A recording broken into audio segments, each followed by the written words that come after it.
All right.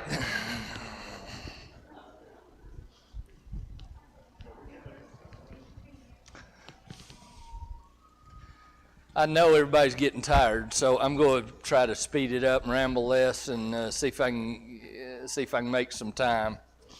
This is a lot for one day, I understand, but you all have been good to listen kindly. All right, so how do we differ and argue? Obviously, it's not going to be realistic to say we never differ and never argue. That's just not realistic. I remember several years ago, Paul Faulkner, in the old Faulkner-Burkeen marriage enrichment seminar videos, Paul Faulkner said he was doing premarital counseling with a couple, and he asked them, he said, what do you do when you get into it? And they said, we've never gotten into it. And he said, well, you're not ready to get married yet. You go have a knockdown, drag-out argument, see how well you like each other then, and then come back and we'll talk. Well, I agree with him completely, and I asked that question in premarital counseling because when we disagree and when we have conflict, that's when oftentimes we find out how well we're going to be able to deal with each other. And so this one's kind of fun. So this guy, actual article, it came out in the Mobile Press, the Columbia Daily Herald. Guy robbed a bank, had a big argument with his wife, stormed out of the house, walked a few blocks, robbed a bank. After he robbed the bank, he went over and sat in the lobby of the bank, waiting for the police to come and arrest him. And when they came, they said, what are you doing? And he said, I'd rather go to jail than to continue living with my wife. Obviously a true story. It was in the media, so. So here is what represents the way we are too many times.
So, does it work?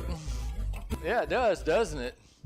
How many times have I been family counseling with kids who have said, I just wanted mom and dad to stop. I just wanted them to stop. And how ugly that can get. So, Ephesians 4:26, do not let the sun go down upon your wrath, or while you're still angry, do not give the devil a foothold. Now, one thing I want to say here is, I don't believe this is literally you cannot go to bed mad.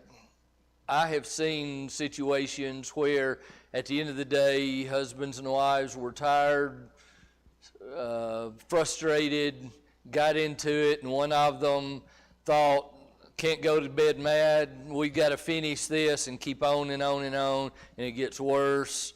And the truth of the matter is, so many times I'll have couples come into the counseling room and I'll say, have you been? Well, we did pretty well. Last Tuesday night we had a pretty bad argument, and I'll go, what was it over? And they'll go, I don't even remember. And oftentimes some time and some space lets the emotion die down and lets us clear our heads. And I'm not arguing at all with the scripture. I don't believe it is so literal to prohibit the idea of sometimes the best thing we can do is just quit and go to bed and get some rest. However, I do believe this literally means do not let points of conflict go on and on and on, because it affects everything. Proverbs 27:17 is iron sharpens iron, so one man sharpens another. Sometimes the best thing you can do for me is challenge me and what I think is true. And so differing opinions are not always bad. It is the case that there's no such thing as marriage without disagreement, differences, and conflict. It's not whether it exists, it is how it is handled. Now, I've talked today a lot about how people are different, and people handle conflict very differently. One of the things that is so frustrating to some spouses is when their spouse, because mom and dad were such fighters, their spouse, when conflict arises, shuts down, puts up the wall, and won't talk about it. Some of you probably are in that group. It's very common that when conflict arises, you avoid conflict, and oftentimes it's because mom and dad fought so much and I don't want to be around it. I ran from it then, I run from it now. But in the process, the spouse feels like things cannot get resolved because they cannot be talked about. So sometimes you even have two people who so are conflict avoiders that when conflict arises, they don't yell, they don't talk, they just stuff it. On the other hand, I've seen a fiery man being married to a fiery woman, and not only are they good at hollering and arguing, they really take pride in it. You know what I mean? And so people are different in how they handle conflict. Conflict is so often the result of small things that become large. In fact, before I go on, an example was I'm counseling with a couple in their 60s who have remarried, and they're realizing that at this stage in life, they're having to figure out these differences, and they're not very easy. And so the day the man called me, a preacher by the way, he called me and he said, "You're going to have to help us." And I said, "So what's going on?" He said, "We just had the biggest argument." And I said, "What was it over?" And he said, "I came in the kitchen and I picked up the toilet, the paper towels, and I walked across the kitchen. Before I walked out, I set them down at the wrong place in the kitchen." And then he said, "Isn't that ridiculous?" Well, my second example I've already given you of the brouhaha the young couple had this week when she, on her lawnmower, had the chute turned in the wrong direction and threw some clippings in the landscape. For both of them, the situation was the same. When frustration and resentment and conflict builds and builds and builds, then small things become large, because two people begin looking for the other one to step out of line next. And when they stop and look at it, they realize how ridiculous it is, but they keep repeating it. Why? Because they're not dealing with the frustration and resentment that's there, and when that builds, small things become large. They become large because of emotions, because of stress, things building up. One person may be selfish.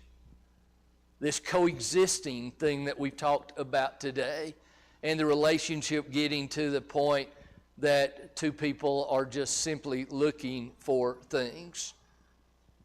And so the question becomes, to bring us back to reality, why is it the case that we let down our guards the most with the people that we're closest to? And why do we so often treat perfect strangers better than people that we love the most? We understand that. That happens, doesn't it? You know, we can argue all the way to the church building and open the door in the parking lot, and all of a sudden the people that we maybe have never seen before who are visiting, we just become so nice. And so how do we do that? Well, because we're trying. Well, we can do the same thing in conflict with those that we love the most if we will be careful. When frustration and resentment build, little things become exaggerated, and piles of mud are everywhere and easy to grab and sling. When a couple comes into the counseling room for the first time, I just sit there and listen, because I know what's going to happen. I'm going to spend a whole hour, hour and a half, sometimes 2 hours, listening to him tell on her and her tell on him. And there's plenty to tell, because the piles of mud or baggage have built and built and built. And so when you sling some mud at me, I've got so many mud piles around me, I'm going to grab my handful and bring it back. And so I'll listen to it, and near the end of the first session, I'll usually tell them, okay, you've got it all off your chest. Now we're going to do things differently. When you come back next time, I want your attitude to be, I'm working on me, and your attitude to be, I'm working on me.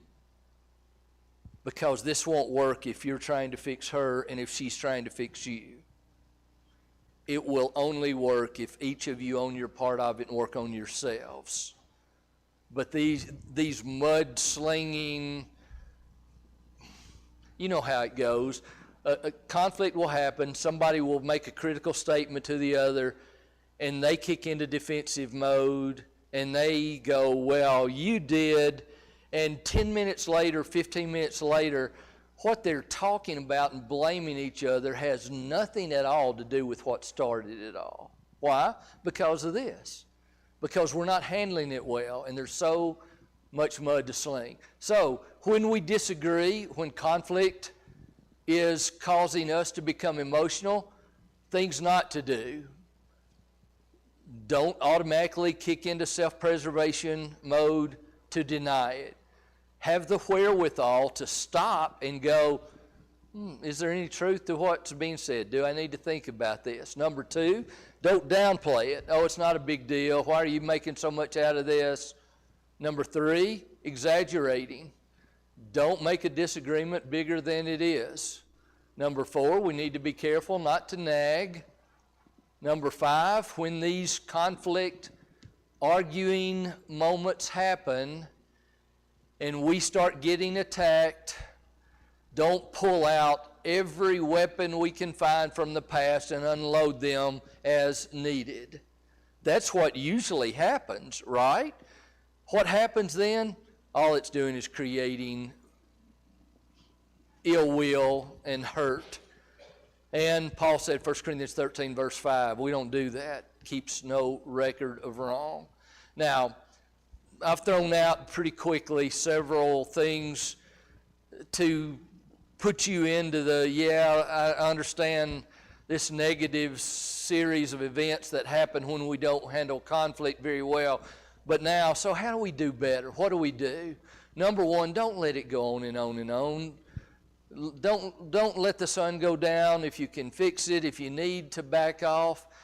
But what happens so many times is the person who shuts down and doesn't want to talk about it lives with a person or is married to a person who can't let it just go away. We have to come to resolution. But the conflict avoider doesn't want to do that. It's easier for them to ignore it. And for the one who has to have resolution, if that goes on and on and on, then their feelings of discomfort build and build and build. So coming to resolution is important. Number 2, we need to stay with what we're talking about, and we need to be specific and don't exaggerate. Why? I gave the example earlier of you never take out the trash. Yeah, I took out the trash a week ago Thursday. You're wrong. What's wrong with you? Why are you criticizing me? See, words get in the way there. The intention, the feelings are completely being overlooked by the wrong words and not trying to get the intention, such that he responds based simply on that word never, when really what she meant was, I really need you to help me more with some of the house chores. But because everything is under the magnifying glass, because things have built up, because they are in attack and defensive mode, probably no words can be right. And maybe the way I need to reframe this whole thing is, be careful that you not pay too much attention to words, because so often words get in the way. Try, even in the heat of the moment, to look past the words to see what the issue really is. Now, this one is important, and I especially encourage it for women. Consider writing your thoughts and concerns. So many times, the stronger personality-wise will not allow the thoughts to be conveyed. And what happens is interruptions will take place, a word will be used that the other one doesn't like, and so that takes you down this rabbit trail and that rabbit trail until you get to the point where you're just slinging mud, not talking at all about what the original concern was. And if you feel like you're not being heard, or you feel like your spouse, male or female, is not considering what really matters to you, stop and think about writing a letter or writing what your feelings are. And here's why. Number 1, when you hand a letter to your spouse, they go, this must be serious. She must or he must really feel this way because she stopped and took the time to write it down. Secondly, it's beneficial because almost all the time, if not all the time, he or she will read the whole thing before they respond to it. And it does away with I didn't even get my thoughts out because he or she kept interrupting me. And they never even got to the point of understanding what I was trying to say. Oh, how often I hear that. And it also gives you the opportunity to go back and read it. You know how often when we write something, we look back and we don't change something? Well, parallel that with how often we say things emotionally and get our words perfectly right. Doesn't happen very often, does it? And when we write it, we have the opportunity to go back and edit. Ooh, I'm glad I didn't leave that in there, or I'm glad I saw that.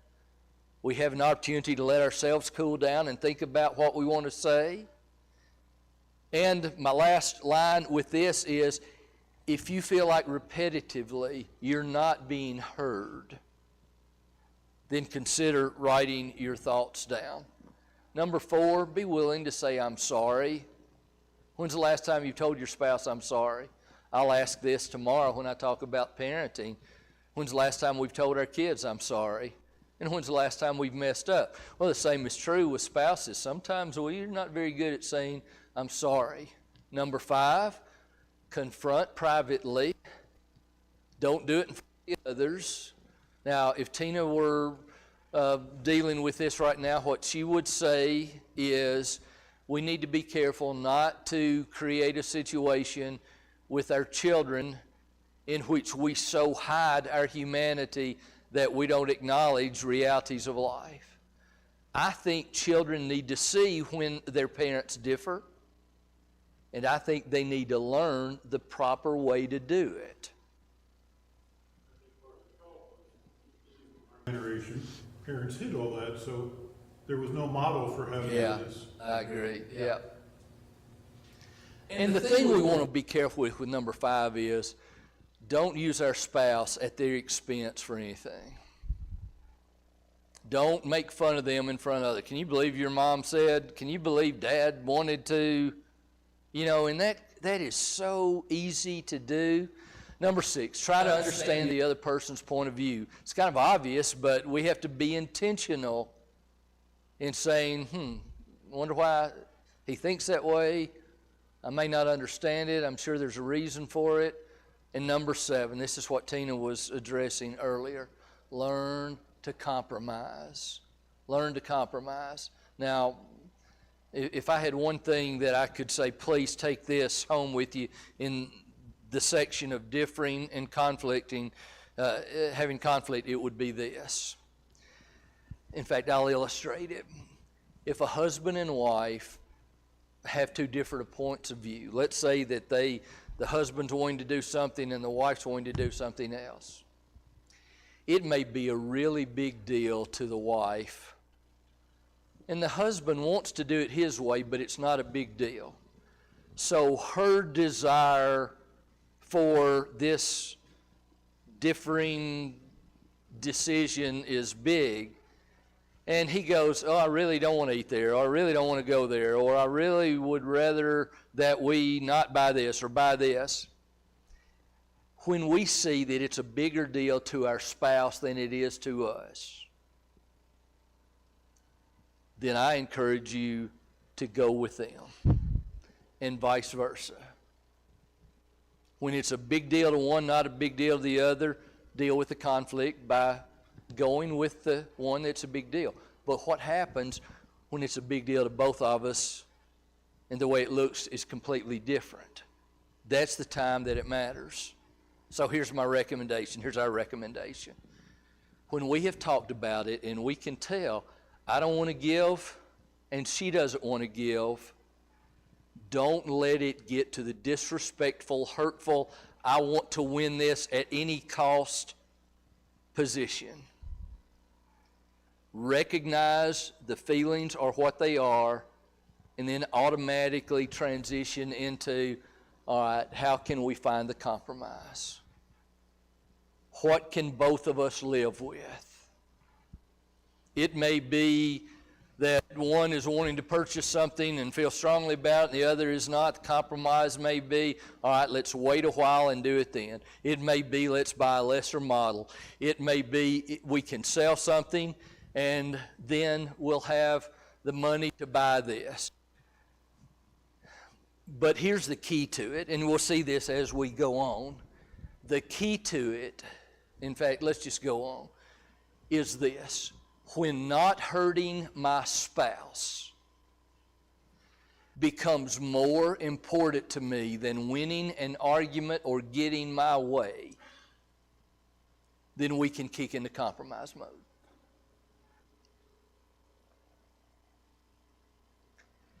And what I hope each of us can say is, no difference that we ever will have is important enough for me to hurt my spouse in dealing with. Now, I'm not saying there aren't differences that are very important. I'm not even saying there are differences where one is right and one is wrong. I'm not saying that at all. But what I am saying is when we differ and the way we handle that results in one or both of us being hurt, then we're not understanding that if somebody breaks in the house and points the gun and we would step in front of our spouse to take the bullet, then something's all out of whack. I'll have a couple in the counseling room who is just at the end of their rope. They got nothing left, and I'll sometimes ask them, how would you feel tonight if he was late coming in from work and you kept wondering what's going on, and finally somebody knocks at the door and there's a state trooper holding his hat with a look in his face, and you know what he's about to say. And he says, I'm sorry, Mrs. So-and-so, to tell you that your husband did not make it. And I'll ask them, would that matter to you? And they look at me like I'm nuts. Of course it would matter. Why would you even ask that? And I'll say, so you're differing over where you're going to vacation and you're hurting the person that you would take the bullet for. Or you're hurting the person that would crush you if you didn't have. What's happening? The little things are becoming small and the big things are becoming little.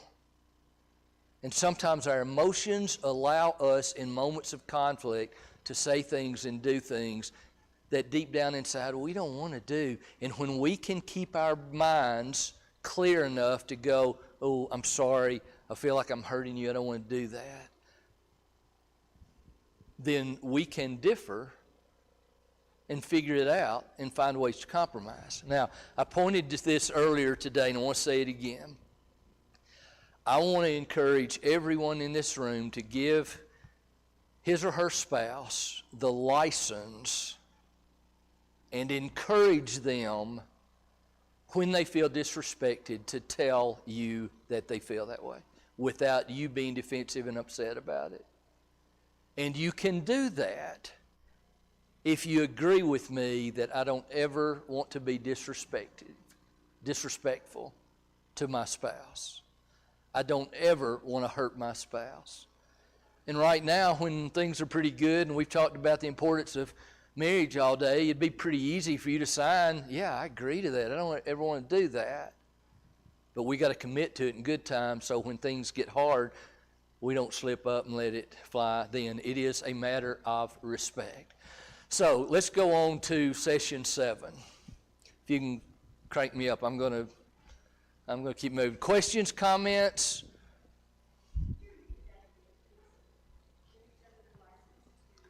To tell you if they feel disrespected. You know, if Tina says to me, in fact, perfect example, if a spouse says to their spouse, "Oh, that hurt my feelings," what do you do with that?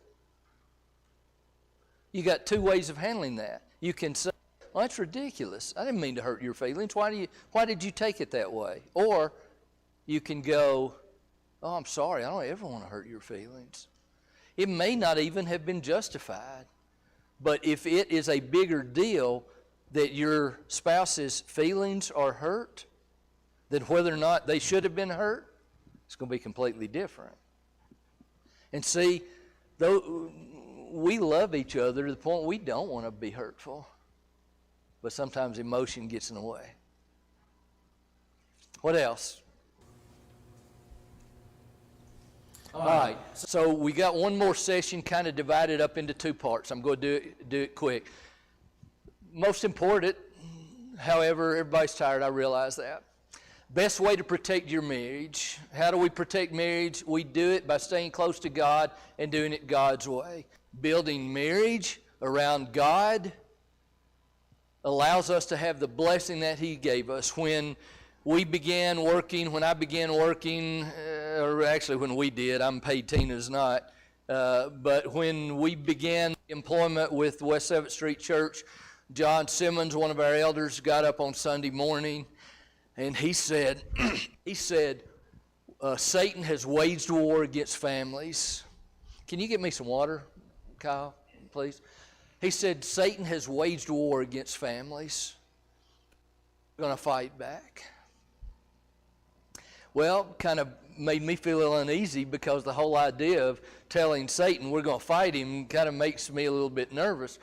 But he's exactly right. We're not going to just stand by and watch Satan do his number on families, because Satan transforms marriages from two people who are interested in one another and who care about one another to two people whose paths occasionally cross and who communicate only when necessity demands it because they are coexisting.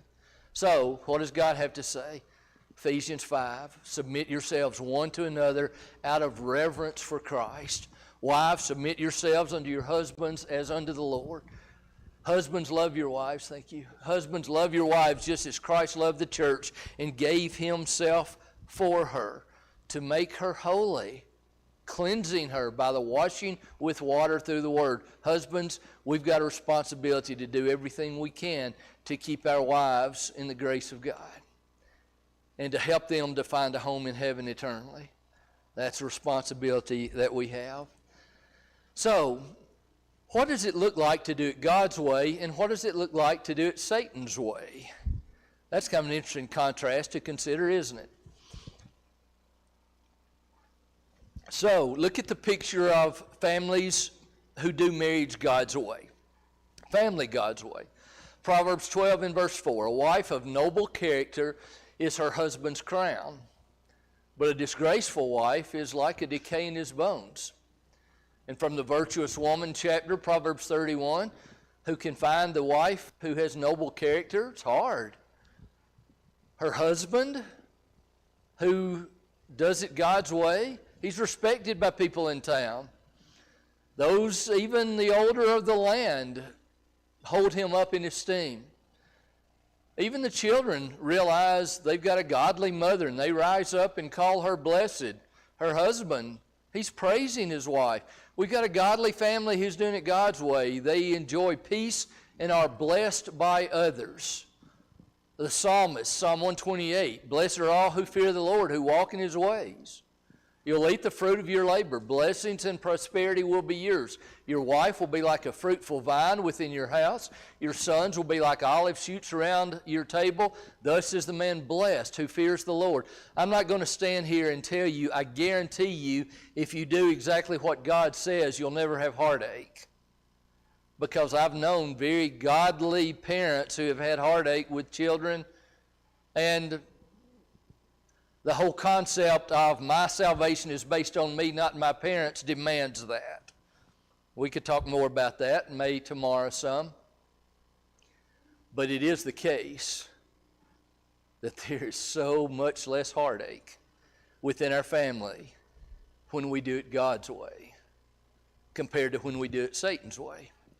So, God's plan for marriage, God hates divorce and Satan loves. I've seen situations in the Lord's church where people who were, we use the term scripturally divorced, people who had the authority of Jesus to divorce were frowned upon because they were divorced. I'm sorry for that.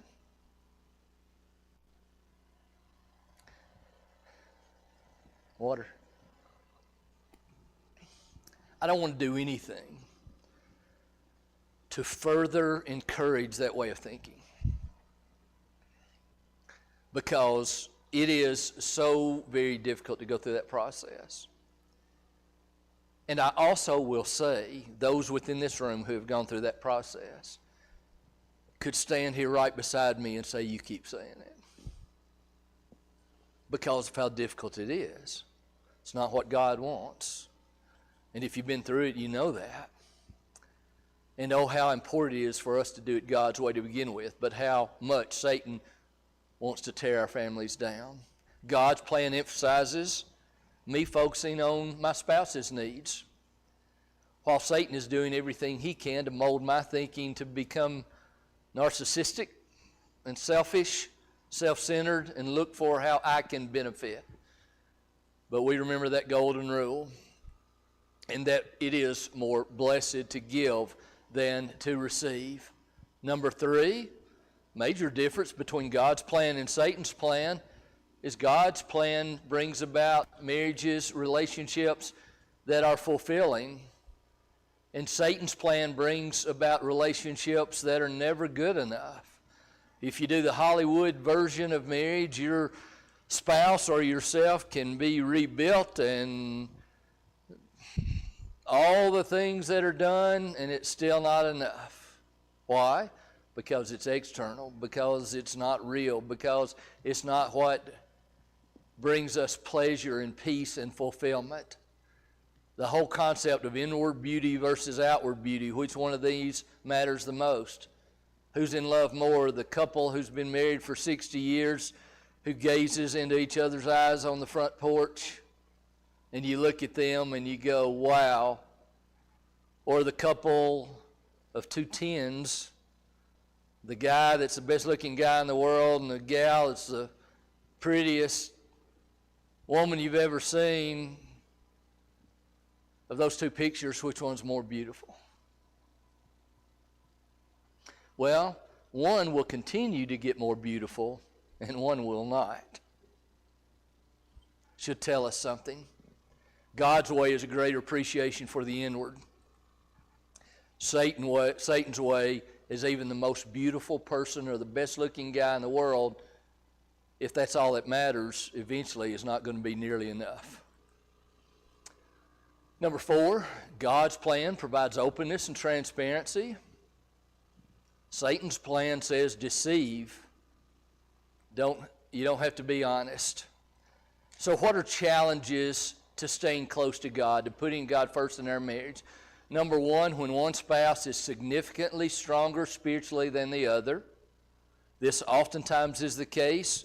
My experience is that typically women, if there is an inequity, women oftentimes are the spiritual leader in the family.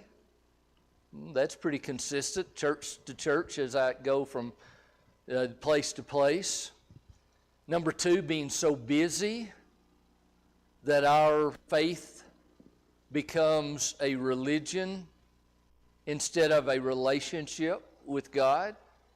I talk about in the Deep South, we were talking a while ago, I thought about this, Kyle, in one of our discussions earlier in the day, how that in Tennessee, the Deep South, the Bible Belt, it is still culture for good people to go to church. And in the Deep South, if you want to be a good person, you go to church.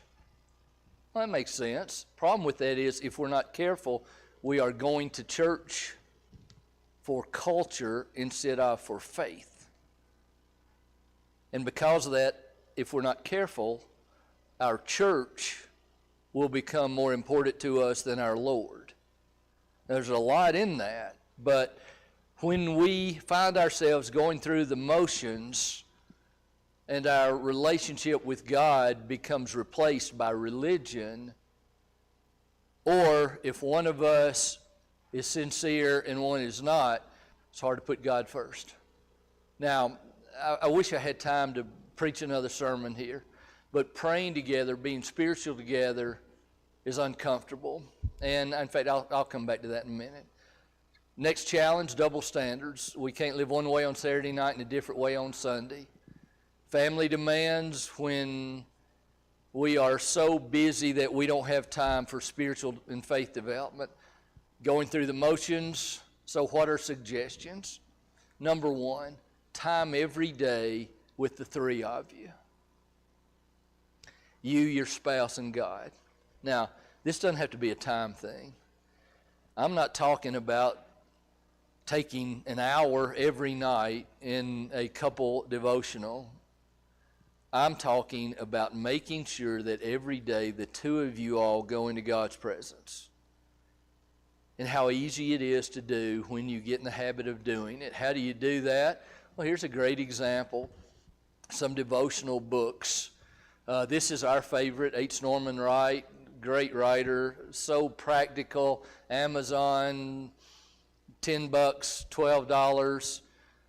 Neat thing about it is, it's a 45-second read, a page per day, based on Scripture, that has practical application.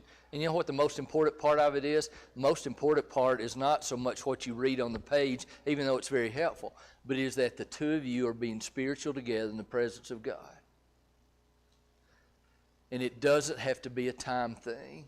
It is 2 spouses who are showing each other that being in the presence of God and being about spiritual things matters.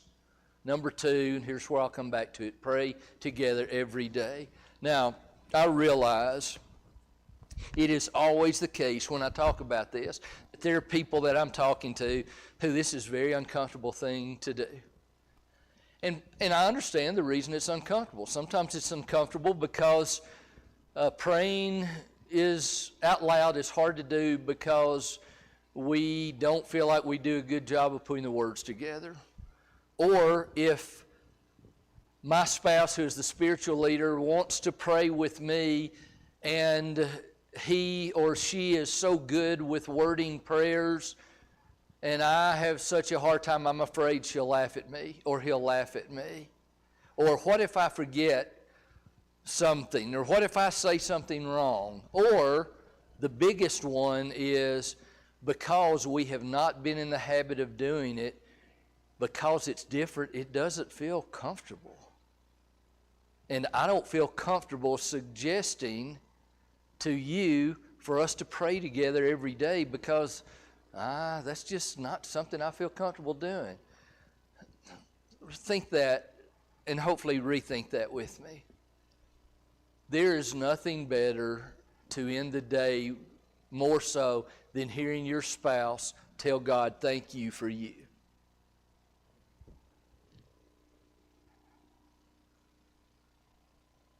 It's pretty neat. Tells me I'm important. Tells me that I'm a gift to her. Does it have to be fancy words? Does it have to begin with our Father which art in heaven?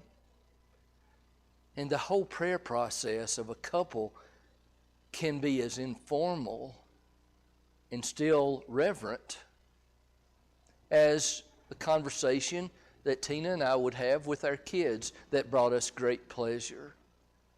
I don't expect Carter and Haley to approach me using thee and thou and feel like they have been disrespectful if they have not done that. Our conversations in prayer with God sometimes result in laughter. We'll be praying together, and I'll say, help so-and-so and so-and-so, and I may get the wife's name wrong. And Tina will go, no, that's so-and-so. And something, you know what it's like when you start laughing in church and can't stop? You know that feeling. Sometimes that happens in our prayer lives. And you know what I think is happening? I think God's laughing right with us. Because in the same way that I don't have to have such a feeling of awe when I talk to my kids, I don't think God has to do that either. Now, I'm not trying to get you to feel differently than how you feel, but what I am trying to say is, you know, sometimes Tina and I will just say, who do we need to remember tonight? And sometimes 90% of our prayers done before we ever started. Oh, well, this has happened to so-and-so called, and I saw an email today about so-and-so. And what are we doing? It's not like God has his fingers in his ears until we say, dear God. You know, that's kind of how crazy it gets. And sometimes I'll say, now what's her name? And Tina will help me. Sometimes Tina will say, don't forget so-and-so. What are we doing? We're with God before the day closes. Does it have to be hard? I'm getting tired, can you tell? It's okay, I don't care. It doesn't have to be hard.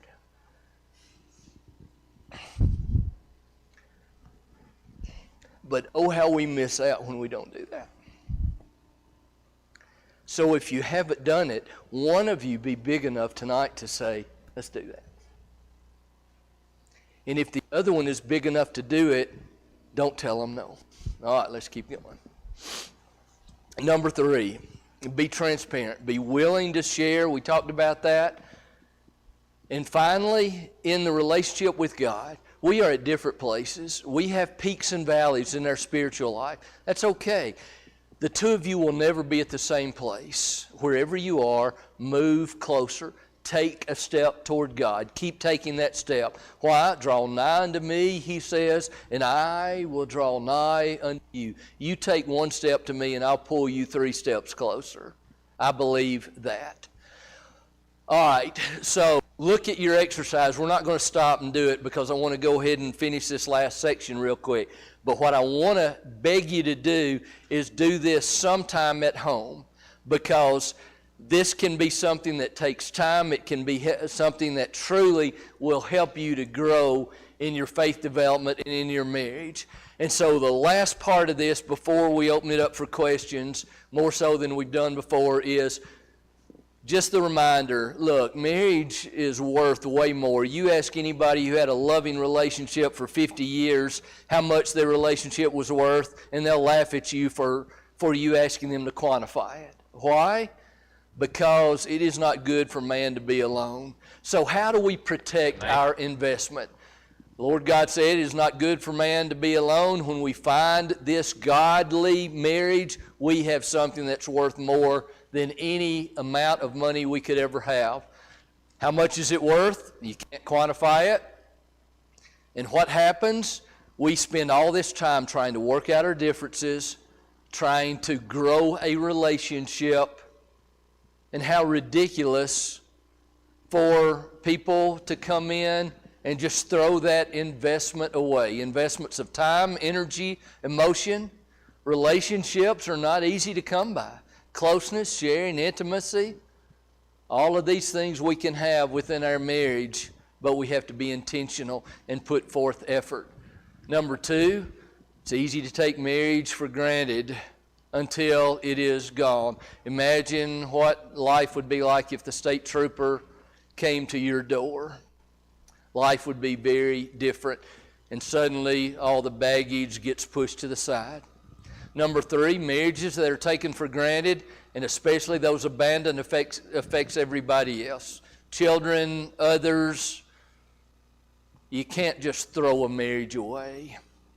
It simply does not work like that. But when we open the door to Satan, he enters our hearts. He blinds us to the long-term consequences. And therefore, it is worth protecting what we have, even though sometimes it's difficult. Number five, marriages often involve a far greater depth of love and care than realized on a daily basis. Why? The taken for granted thing. So, what do we do to protect our marriage? Number one, make time for each other. Make time for each other at whatever cost. What's the danger and the tricky part of this? We live in a world where we pay attention to what screams the loudest.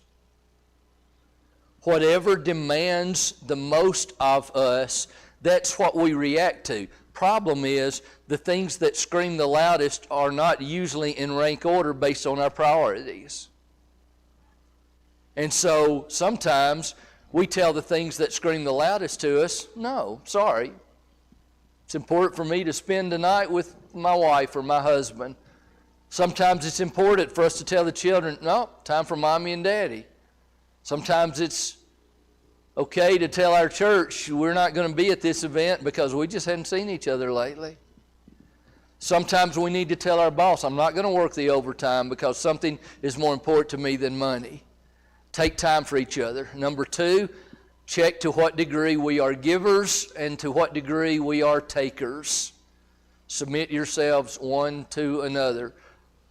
Some of us have tendencies to be those who tend to look for what we can get. If that's us, we need to work on that. Selfishness kills marriage. Number three, be careful about situations and people that threaten our marriages. When we start getting close enough to people, especially of the opposite sex, that we enjoy their company, that we look forward to seeing them and being around them, that we're talking to them about family and personal things, then Satan is at work. And I could sit here for the rest of the weekend and tell you stories of how that first step took people to places they had no intention of going. Number four, don't take each other for granted. Tell each other often how special he or she is and why. Number five, work hard at being sincere and transparent.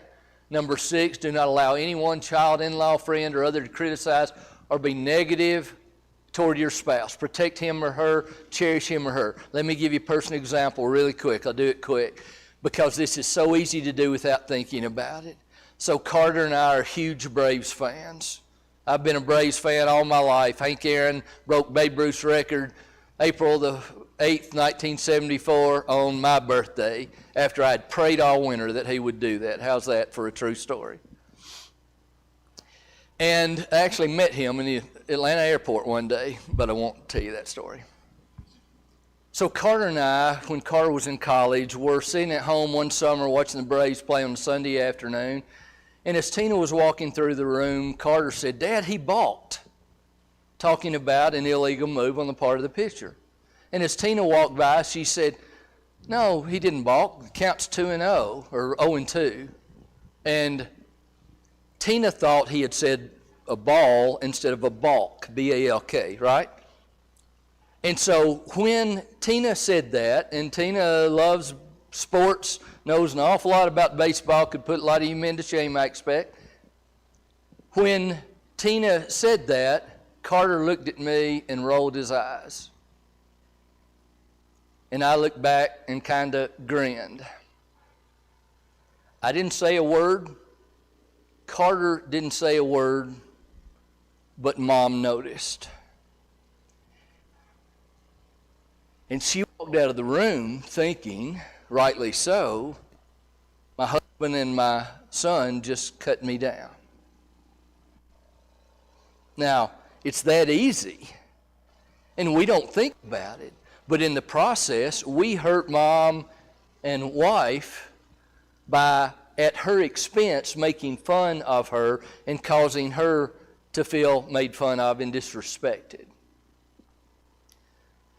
I saw that, and I apologized, and I had Carter apologize. And I remember very purposefully making the point that I would never let that happen again. And there have been times that I've said, "Carter, don't do that." Now, Carter's very respectful. He doesn't intend to be disrespectful of his mother, but you know what a neat thing it is that when he does something like that, for me to say, "Carter, don't do that to your mom." And how that makes her feel. Makes her feel like I've got her back. She's not going to be the blunt of jokes. She's not going to be the one who we laugh at her expense. Now, I'm not saying we don't, we have fun and cut each other down, but being careful to not allow your spouse to feel like they are the expense, the cost of getting a laugh or building yourself up or whatever. It's important to have your spouse's back. You with me? Not sure I said that very well, but how important it is. Number 7, rely on commitment instead of feelings. Feelings change depending on a lot of pressures, habits, physical traits, emotions. You know, it hurts me that in the counseling room I can't look at a couple and say, "But you promised." At that point, that commitment just doesn't matter much. But especially in the early days when things are hard, God, we promise we are not going to let this die. So, while marriages truly are the minority, but for those who have them, life is so much better. Now, you've got this in your manual. I'd feel free to reach out to Tina or me. In fact, Tina's cell number is one less than mine if you want it, 2554. I encourage people, if we can help, reach out. Counseling by Skype or FaceTime is not always easier or the phone, but we do a lot of it. I do a lot of it. If I can ever help you in any way, reach out. We don't charge for counseling services. Won't cost you anything. If we can help, we want to do that. So we've got as long or as little as anybody wants to take. I know everybody's worn out. I certainly am. But what questions do you have? Tina, what do you want to add before? What did I miss that you were sitting there saying, I wish you'd say? The only thing I thought of is to add, when you talked about God's way versus Satan's way, I think Satan sometimes wants us to think our spouse can take care of all of our needs. But if we're relying on a human to take care of, and they're not perfect, all our needs are going to be mighty disappointed. And when we can have a really good relationship with God, and it's our own faith and our own relationship, that takes care of so much of everything else, our relationship with our spouse, and with everybody, really. But not thinking, even though this is about marriage, you've got to have your own person and your own faith, and not think your spouse is gonna take care of all your needs. Does that make sense? Yeah. Especially spiritually. We have to have our own individual relationships with God, don't we?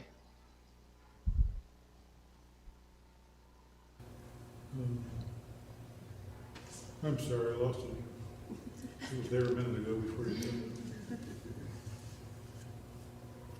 Oh. Don't always have to agree on everything.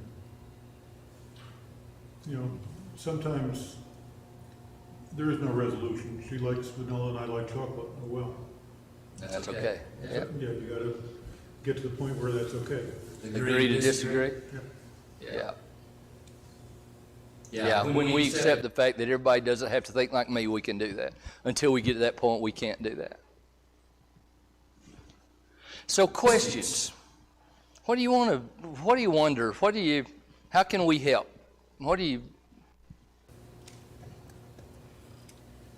guess this isn't really a question, but to your point about you saying like it's not realistic to say never go to bed angry, I think one of the most helpful things that I've ever heard was a counselor told me one time, don't ever have serious conversations 2 hours before bed or 2 hours after you wake up.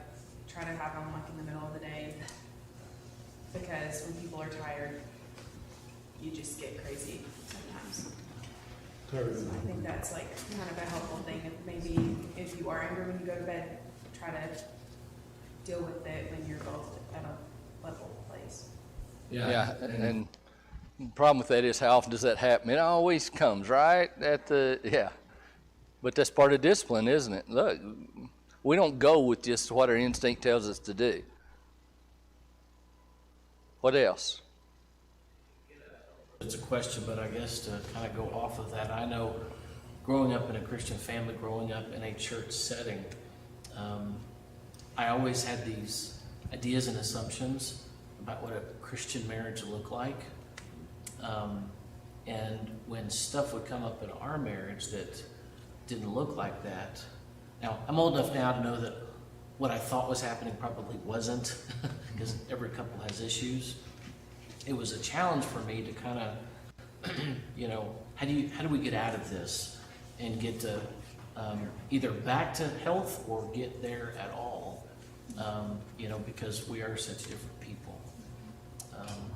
And getting out of that idea that other couples are more healthier than we are because they look more healthy, getting out of that misnomer that what I assume. While marriages are not perfect marriages, they're marriages where people figure out when they have problems how to handle them well.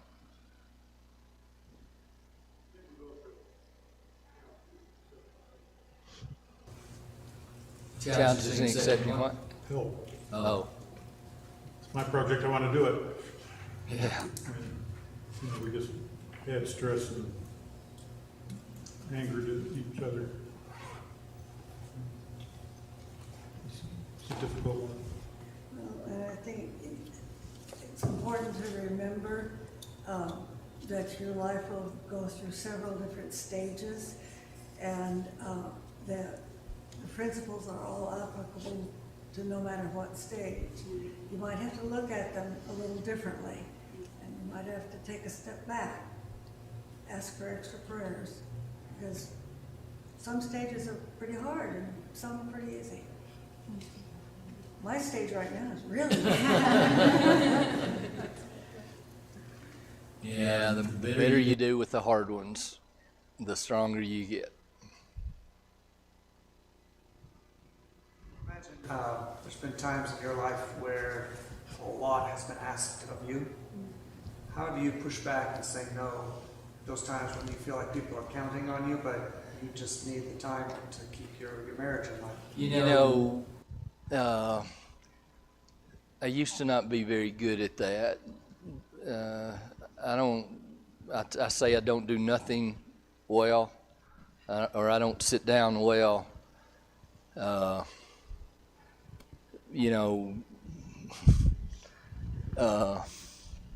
When Tina and I got to that point years ago, that we didn't want to be like everybody else. and we shifted our priorities to where they ought to be. It's amazing how easy it became to say no to some things because we were just more in check with what mattered than we had ever been before. You know, things, Michael and I were talking earlier about how easy it is with kids to have clutter in the house and how difficult it is. Well, you know, clutter in the house used to matter a lot to me. But if you walk in our bedroom right now, Tina's side is as straight as it can be, and the chair on my side's got piles of clothes on it. And I don't say that to be overly personal. I say that to say, in us reshaping our priorities, one of the easy things became to me is the house doesn't have to be spotless and perfect, and it's okay. It's okay for me to tell the elders, no, I can't take that on right now. And in fact, one of the discussions I had with them was, when we agreed to do this, I've spent too much time not protecting our quality time, and in order for us to do this, these are some things I want to be able to do. I wouldn't have done that 20, 30 years prior, but part of that was, wow, grow up a little more and realize what matters to you and go with it and protect it. That's really the best answer I have to you, but it's hard sometimes. If you have a toothache, you're gonna go to the dentist. If you make, regular yearly checkups, hopefully, medically, so you do that purposefully.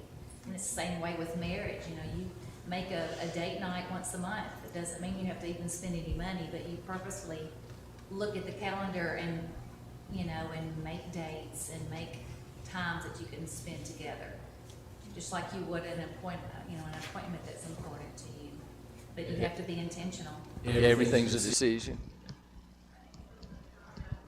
God because we were talking about that. It's real hard with his work schedule, with balancing family and our time, because there's so much time in between that we can't connect. And so, that is there, but being able to trust God that, hey, if we tell our kids no this time, it's just us, it's going to be okay because he's got it. I had the neatest counseling session 3 weeks ago, I guess on Wednesday night, actually, of a couple that I've been working with for about a year now, and jobs were keeping them from having that. And, over the course of a year, I kept telling them, you do the right things for the right reasons and God will help you along. The reason the counseling session 3 weeks ago was so neat was it was that time when everything fell in place. His new job, they had figured out a way financially to take care of some things, to sell some things, and I said to them, I said, once again, God helps you along when you're trying to do the right things for the right reasons. And now, it doesn't always end in a storybook ending, but I believe that God helps us along when we try to do the right things for the right reasons if we try hard enough. To a lot of times finances when we are struggling on those when it comes to time versus finances. Sure. And so, yeah. Yeah, it's not getting any easier either, is it? Really has helped me over almost 30 years in terms of balance is when someone reminds me of what Linda said, is that we're just in earlier seasons of life. I was so bent on being good enough at my job that I didn't even consider, family time wasn't even on my radar. And then I get into a different season and now I'm much more mature and balanced to be able to consider that. Yeah, there's something to that maturity thing, isn't there? I know. Very serious. Yeah. Well, so a while ago, part of our conversation, after you comment, I thought, couples don't understand how if you learn from your mistakes and if you figure things out, marriage only gets better.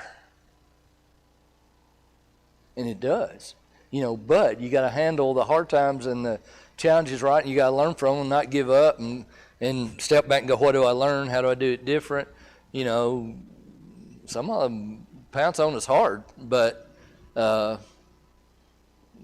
yeah, life's full of learning if you want it. What else? You've heard me talk too much today already. Have you counseled people that have had chronic health issues? That we have some of that in our church. I have it with my parents, like the stress that those things put on. How do you walk them through that?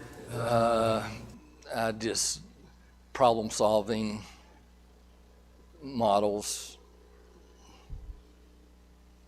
I don't know how to answer that other than you take each one individually and figure out what the challenges are and what the opportunities are and how to take advantage of the best opportunities to deal with situations while realizing can't do it without God, and He expects us to handle our challenges and deal with them, and if we'll do that and lean on Him, this world's not our home anyway. I mean that's a quick answer, but true. What else? You all have been past merciful and staying with me. Thank you for doing that. So look forward to seeing you tomorrow, and we'll talk about parenting. And so close us with a prayer, Kyle, before we close. Parenting challenges in the early years. Barry and Tina are going to be back with us tomorrow for our worship service. He's going to have parenting and challenges in our early years will be the presentation that he starts with on our Bible hour that starts at 10 o'clock.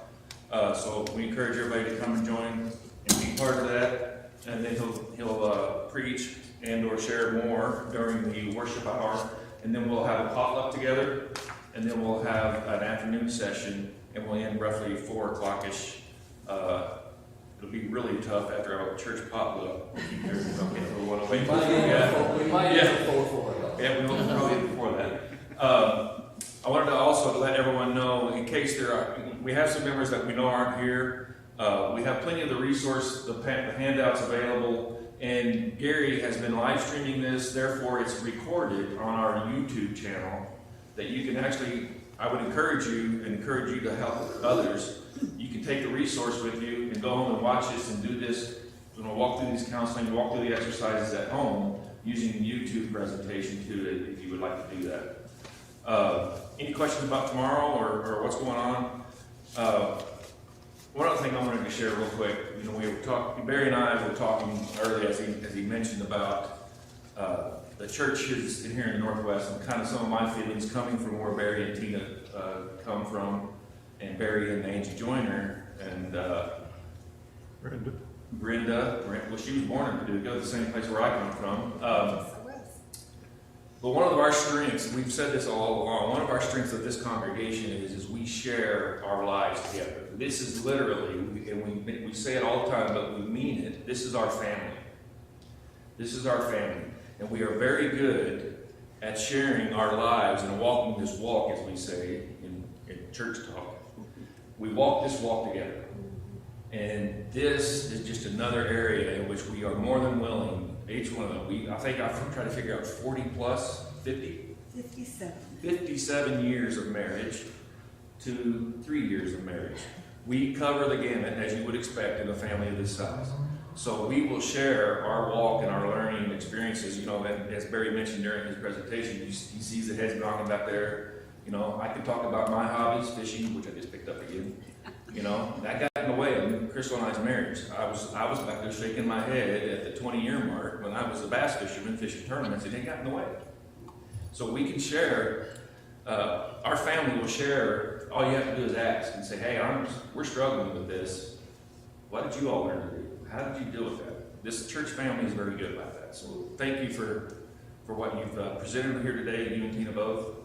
And we look forward to seeing you tomorrow. Rob? 1,000, please.